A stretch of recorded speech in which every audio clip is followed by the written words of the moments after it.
Chicken পরোটা খেয়েছেন কখনো? একবার যদি খান, একটা খেয়ে নিজেকে আটকাতে পারবেন না, এত টেস্টি।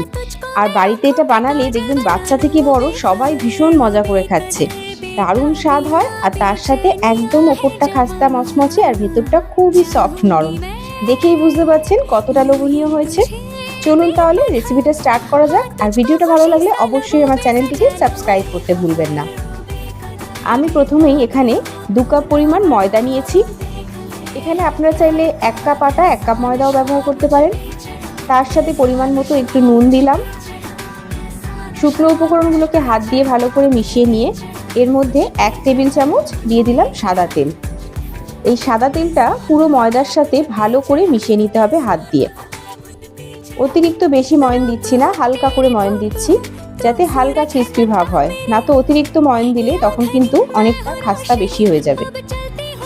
এবার এরমভাবে মুঠো করে দেখছি, আবার যেই চাপছি দেখছেন ঝরঝর করে ভেঙে পড়ে যাচ্ছে, বুঝতে হবে আমাদের ময়ন দেওয়াটা পারফেক্ট হয়েছে।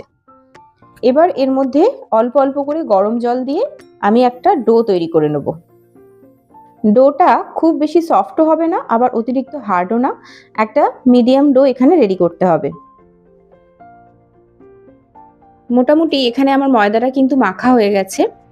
আর ময়দাটা মাখার পর সামান্য একটু তেল দিয়ে তারপরে আলতো করে মেখে আবার এটাকে কভার করে রেস্টে রেখে দেবো মিনিট 20 জন্য। মিনিট 20 মতো রেস্টে থাকলে কিন্তু ময়দাটা খুব ভালোভাবে সেট হয়ে যাবে। ততক্ষণ এদিকে আমরা চিকেনের স্টাফিংটা বানিয়ে নেব। দিয়ে দিলাম কড়ার মধ্যে অল্প একটু সাদা তেল, আর এখানে কিছুটা পেঁয়াজ, লঙ্কা, ক্যাপসিকাম, আদা আর রসুনকে কুচি করে কেটে নিয়েছি। প্রথমেই একদম কুচি করে কেটে রাখা আদা আর রসুনটাকে তেলের মধ্যে দিয়ে হালকা 1 মিনিট মতো একটু ভেজে নেব। তারপরে এর মধ্যে দিয়ে দেবো চিকেনটাকে আমি দেখতেই পাচ্ছেন একদম ছোট ছোট করে কিন্তু কেটে নিয়েছি। এই চিকেনগুলো এতই ছোট, আর এমনিতে তো চিকেন গলতে বেশি সময় লাগে না, খুবই তাড়াতাড়ি এটা কিন্তু গলে যাবে। চিকেন থেকে জল বেরিয়ে গেছে, পুরো জলটা যতক্ষণ না পর্যন্ত শুকাচ্ছে এইভাবে নাড়াচাড়া করব, আর জলটা শুকাতে শুকাতে চিকেনটাও কিন্তু গলে যাবে।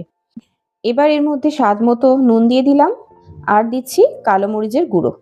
মশলার মধ্যে আর কিছুই না, শুধু কালো মরিচের গুঁড়োটাই দিলাম, এখানে অন্য কোনো মশলা দেব না।